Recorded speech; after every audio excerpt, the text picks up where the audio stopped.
Welcome friends, RBSC class 10th के golden raise book की poem third the lotus की आज हमने आपके क्वेश्चन आंसर्स प्रिपेयर किए हैं।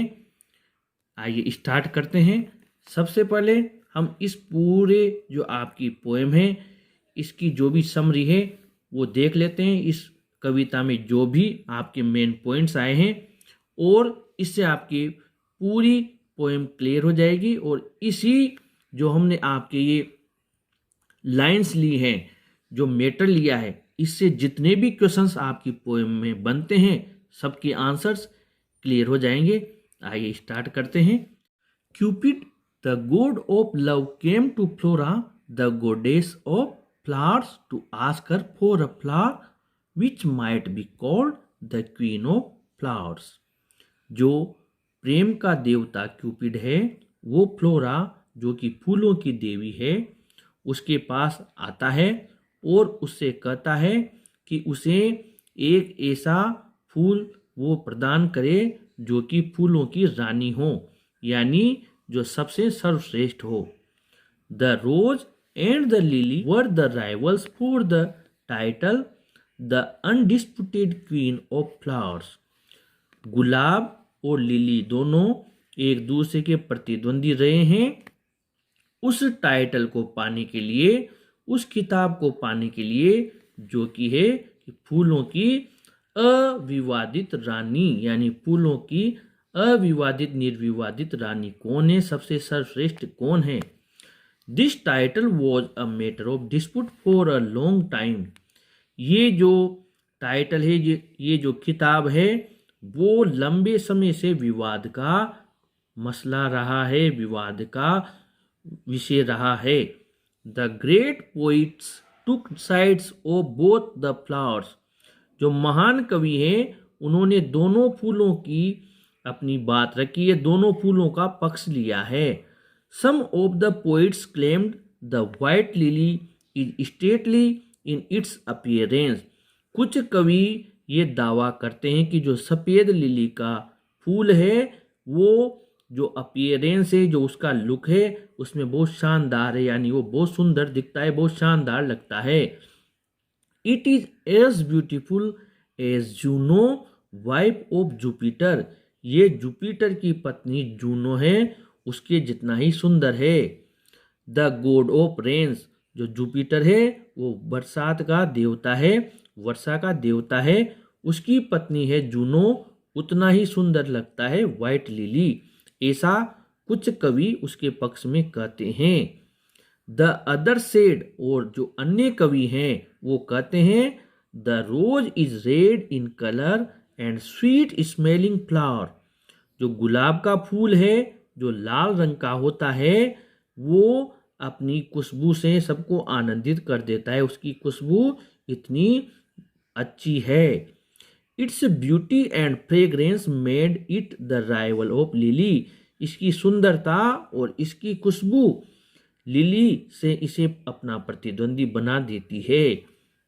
When flora asked love about the colour of the flower.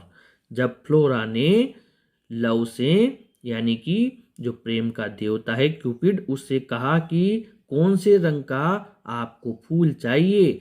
He first said that it could be as red as a rose।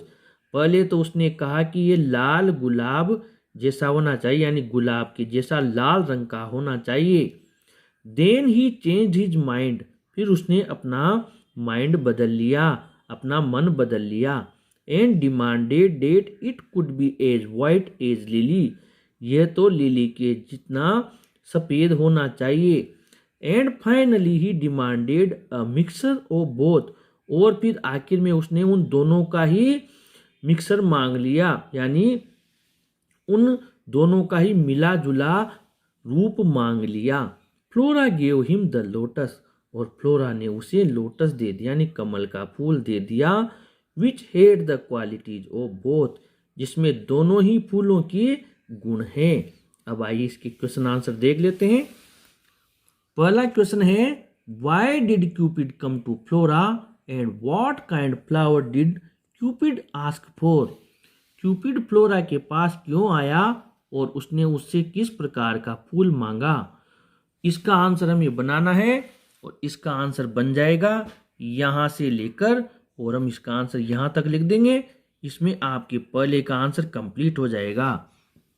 Question number 2, which high honour is the poet talking of and Y.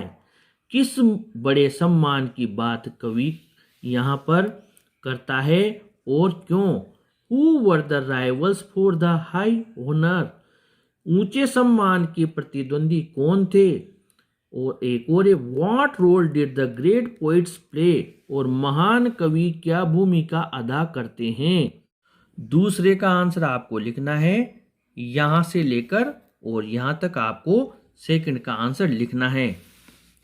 अब इसमें आपको एक ध्यान रखना है, ये जो बाद वाला क्वेश्चन है इसमें आप सेकंड का आंसर लिखने के बाद, यानी जो हमने इसका और इसका लिखा, ये लिखने के बाद आपको इस वाले क्वेश्चन में ये लाइन जोड़ देनी है, some favoured the rose and others lily. ये इस वाले में आपको ये लाइन जोड़नी है। इस वाले में आपको केवल दूसरा ही आंसर लिखना है और इस वाले में आपको ये लाइन भी प्लस करनी है दूसरा आंसर लिखने के बाद। और इसी में एक क्वेश्चन और है, what was the cause of quarrel between the lily and the rose. Lily के फूल और रोज के यानी गुलाब के फूल में विवाद का क्या कारण था। इसमें भी आपको सेम क्वेश्चन नंबर 2 का ही आंसर लिखना है, यानी कि इन 3-4 क्वेश्चन का मिलाकर आपको एक ही आंसर लिखना है। क्वेश्चन नंबर 3 देख लेते हैं, describe the appearance of the lily. Lily कैसा नजर आता है, इसका वर्णन कीजिए। क्वेश्चन नंबर 3 है और इसका आंसर हमें लिखना है यहां से लेकर यहां तक। आपके क्वेश्चन नंबर 3 का आंसर कंप्लीट हो जाएगा। क्वेश्चन नंबर 4 देख लेते हैं, describe the appearance of rose. गुलाब का फूल कैसा नजर आता है, इसका वर्णन कीजिए। और इसका भी आंसर हमारे कंप्लीट हो जाएगा। यहां से लेकर यहां तक आपके क्वेश्चन नंबर 4 का आंसर भी कंप्लीट हो जाएगा।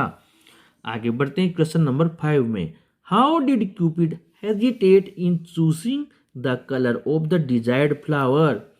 क्यूपिड अपनी इच्छा का फूल चुनने में क्यों हिचकिचाया। और इसी में प्लस है, how did love make the choice of the colour of the flower that he demanded. जो प्रेम का देवता था लव, उसने जो फूल का रंग था उसकी चॉइस का, उसकी इच्छा का, वो कैसे मांगा, उसने कैसे अपनी इच्छा प्रकट की। इन दोनों का आंसर आपको लिखना है 5वें का और ये आंसर आपके कंप्लीट हो जाएगा यहां से लेकर, और आपको 5वें का आंसर यहां तक लिखना है। क्वेश्चन नंबर 6 देख लेते हैं, how did flora solve the problem of colours for love. जो लव था उसके लिए जो रंगों की जो समस्या थी उसका समाधान फ्लोरा ने कैसे किया। और इसी में प्लस है, how did flora solve the problem of Cupid. Flora ने क्यूपिड की समस्या का कैसे समाधान किया। इसका आंसर लिखना है 5वें का। लिखने के बाद आपको 6th की लाइन इसमें ऐड कर देनी है। आइए देख लेते हैं, ये 5वें का आंसर यहाँ तक हो गया और 6th में आपको ये लाइन और जोड़ देनी है। इसमें हमारे 6th का आंसर भी कंप्लीट हो जाएगा। क्वेश्चन नंबर 7 में आगे बढ़ते हैं, who were bards of Par, what did they do. Bards of Par कौन थे और उन्होंने क्या किया। और इसका आंसर के लिए हमें ये लाइंस ऐड करनी है, bards of Par were the great and famous poets who composed the poetry in praise of rose and lily. Bards of Par वो महान और प्रसिद्ध कवि थे जिन्होंने गुलाब और लिली की प्रशंसा में कविता की रचना की थी। सम फेवर्ड द रोज, उनमें से कुछ ने गुलाब का पक्ष लिया था, एंड अदर्स लिली, और कुछ ने लिली का पक्ष लिया था। इसी में एक और क्वेश्चन है, where did the strife among flower faction take place. जो फूलों के बीच में जो स्ट्राइप जो विवाद हुआ वो कहाँ हुआ था, एंड हाउ, और कैसे हुआ था। इसमें आपको क्वेश्चन नंबर 7 का ये पूरा आंसर लिखना है और ये आंसर लिखने के बाद आपको इस वाले क्वेश्चन में ये लाइन प्लस कर देनी है, this strife take place in their minds and poems. यह विवाद उनके मस्तिष्क और कविताओं में हुआ था। इसका आंसर आप लिखें, ये लाइन लिखें, पहले ये वाला आंसर आप इसमें लिखें, उसके बाद ये लाइन आप इस क्वेश्चन में ऐड करें। बाकी 7 में आपको यहाँ तक ही आंसर लिखना है। आगे बढ़ते हैं क्वेश्चन नंबर 8 में। क्वेश्चन नंबर 8 है, ये 60 वर्ड्स के अब लॉन्ग आंसर टाइप क्वेश्चन आ गए। हाउ हैड द पोइट संग अबाउट लिली एंड द रोज। कवियों ने गुलाब और लिली के गीत कैसे गाए हैं, और इसका आंसर अलग से रटने की जरूरत नहीं है। क्वेश्चन नंबर 1 का आंसर लिखें, उसके जस्ट बाद क्वेश्चन नंबर 2 का आंसर लिखें, और फिर क्वेश्चन नंबर 7 का आंसर लिखें। यानी इन तीनों का आंसर आप मैच कर दें, आपके क्वेश्चन नंबर 8 का आंसर बन जाएगा।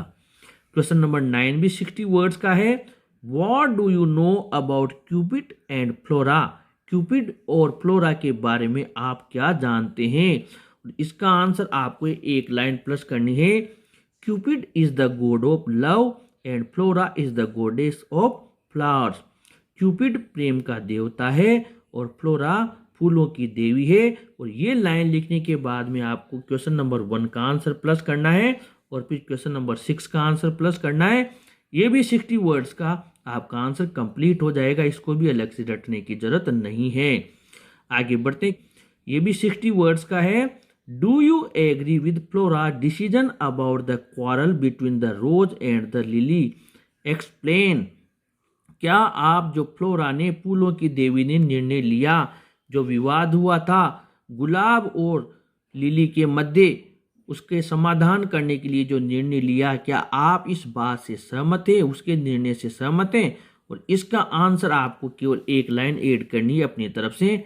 Yes I agree with Flora decision. हाँ, मैं फ्लोरा के निर्णय से सहमत हूँ। और इसके बाद में आपको क्वेश्चन नंबर 6 का पूरा आंसर इसमें ऐड कर देना है। इसमें आपको अलग से याद करने की जरूरत नहीं पड़ेगी। ये एक लाइन लिख के क्वेश्चन नंबर 6 का पूरा आंसर आप 10वें क्वेश्चन के आंसर में लिख दें, आपका ये आंसर भी कंप्लीट हो जाएगा। अब है लास्ट क्वेश्चन, क्वेश्चन नंबर 11। ये क्वेश्चन बिल्कुल अलग है, इसलिए इसका आंसर भी हमें अलग से ही लिखना पड़ा है।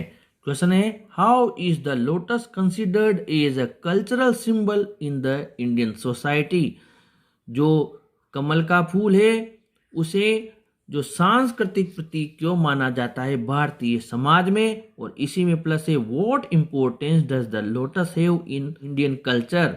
भारतीय संस्कृति में कमल के फूल की क्या महत्ता है, क्या महत्व है। और इसका आंसर हमने बनाया है, the lotus is considered as a cultural symbol in the Indian society. जो कमल का फूल है उसे भारतीय समाज में एक सांस्कृतिक प्रतीक के रूप में माना जाता है।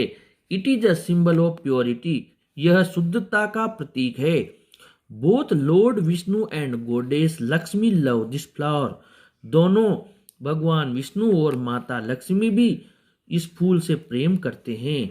इन present times many awards have been named after lotus.